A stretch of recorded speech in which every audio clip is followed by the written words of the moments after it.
Namaste. Hmm. Well, I actually had planned to talk about grief, but instead, I think it's time to talk about happiness. And they are connected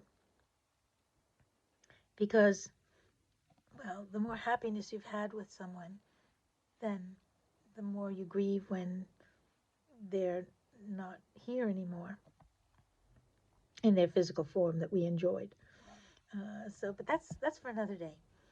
Today, I wanted to talk about happiness because I was actually listening to a talk by a dear friend, Robina. Robina is a Buddhist monk, nun, and I listen to her in the mornings sometimes. She has a great sense of humor and huge knowledge. And she mentioned happiness. And I thought, yes, it's important to talk about happiness and how you can find happiness in, so far as I know, any situation. Hmm. And I tried to think of something, some situation that wouldn't qualify, and I couldn't think of one. Because you see, even the worst situation gives us the opportunity to improve spiritually. So we have to be grateful for even for those challenging times and circumstances. And gratitude really is the key to happiness. So sometimes we struggle with that. Sometimes we struggle to find happiness even when things are going well. And that's probably because we get in our own way. And we think that um, happiness should be coming to us from somewhere, someone, something. And it can. I mean, she used the example of chocolate cake, which I go along with that. But really, um, the happiness that we are really looking for, it comes from the inside. And those are all nice adjuncts. You know, it's sort of like the quick fix, but the real happiness, the lasting happiness, um, the place where you can go anytime and find happiness is really within. So I thought maybe we would take some examples. Um, for instance, the worst one I could think of was being tortured.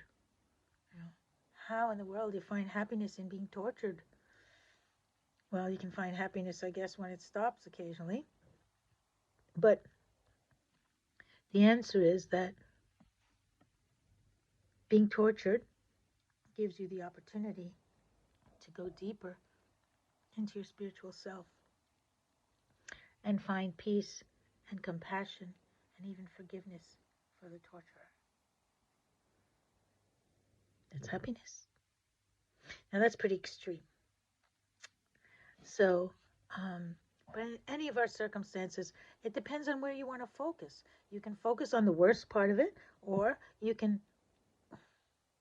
take the time and energy to find something good in it.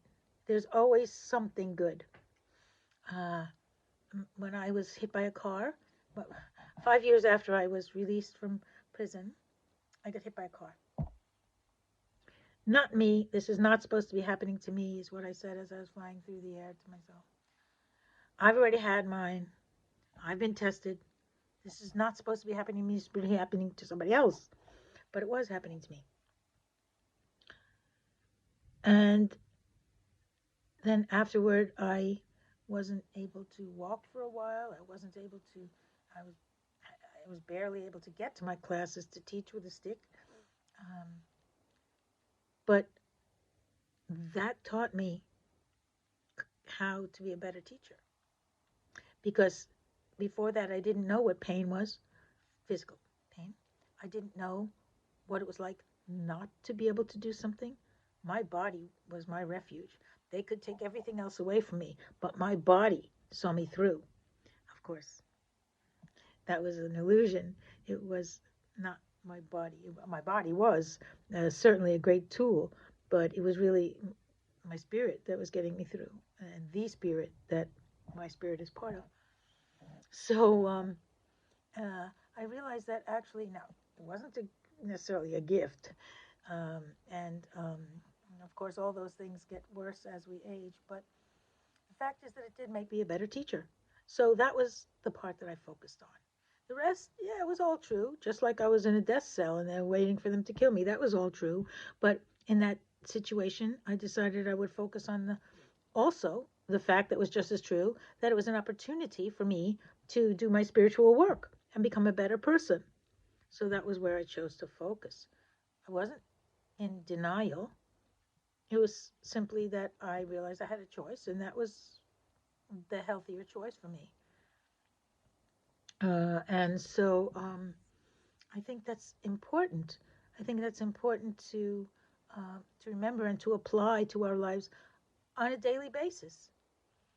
There's always a positive, and your job is to discover it, and then you make your choice to focus on it and be grateful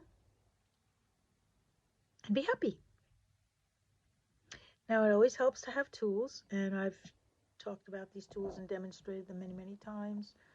Um, the breathing exercises, and in our next video, I think we'll go over the meditation again. It will be auto suggestion, where we'll go through the whole body and get each part to relax and float away for a while together, which will be kind of nice. And you don't have to be in each other's physical presence to do that and um, to share each other's energy. So that'll be next time.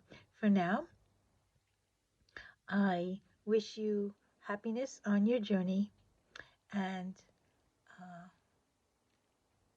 and in the discoveries that you make and the choices.